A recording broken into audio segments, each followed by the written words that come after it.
જય શ્રી કૃષ્ણ મિત્રો, નિત્ય સત્સંગમાં આપ સૌનું સ્વાગત છે। આજે આપણે સાંભળીશું ઓમ નમઃ પાર્વતી પતયે હર હર મહાદેવ નો અર્થ। જો આ વિડીયો તમને પસંદ પડે તો લાઈક અને શેર કરી ચેનલને સબસ્ક્રાઇબ જરૂરથી કરજો। જ્યારે પણ આપણે ભોલેનાથના દર્શન કરીએ છીએ ત્યારે હંમેશા બે હાથ ઊંચા કરીને આપણે ઓમ નમઃ પાર્વતી પતયે હર હર મહાદેવનો નાદ કરીએ છીએ। મહાદેવની સાથે હંમેશા માતા પાર્વતીનું નામ લેવામાં આવે છે। તો હવે આપણે જાણીએ કે આ નાદનો અર્થ શું થાય।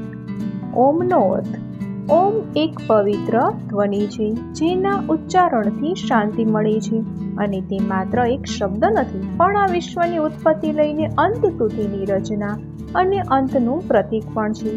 એટલા માટે તમને દરેક મંત્રમાં તેનો ઉચ્ચાર જોવા મળે છે। નમઃનો અર્થ: હિન્દુ સંસ્કૃતિમાં નમઃ એટલે નમસ્કાર અને સ્વાગત કરવું અને આ મંત્રમાં નમઃનો ઉપયોગ ભગવાન શંકરને વંદન કરવા માટે કરવામાં આવે છે।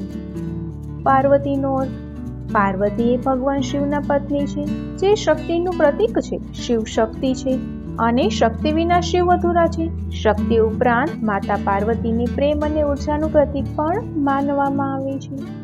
હર હરનો અર્થ: હર હરનો ઉપયોગ દુઃખ દૂર કરવા માટે કરવામાં આવે છે અને શિવને બધા દુઃખોના નાશ કરનાર કહેવામાં આવે છે।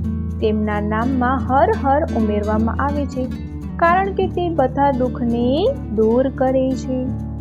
મહાદેવનો અર્થ: ભગવાન શંકરના ઘણા નામ છે તેમાંથી એક મહાદેવ છે। તેમને શ્રેષ્ઠ દેવ માનવામાં આવે છે। તેમને દેવોના દેવ મહાદેવ કહેવામાં આવે છે। તેમને શિવ, ભોલેનાથ, નીલકંઠ, શંકર, રુદ્ર વગેરે જેવા અનેક નામોથી પણ બોલાવવામાં આવે છે। તો મિત્રો, આ હતો ઓમ નમઃ પાર્વતી પતયે હર હર મહાદેવનો અર્થ। જો આ માહિતી તમને પસંદ પડી હોય તો વિડીયોને લાઈક અને શેર કરી ચેનલને સબસ્ક્રાઇબ જરૂરથી કરજો। જય શ્રી કૃષ્ણ।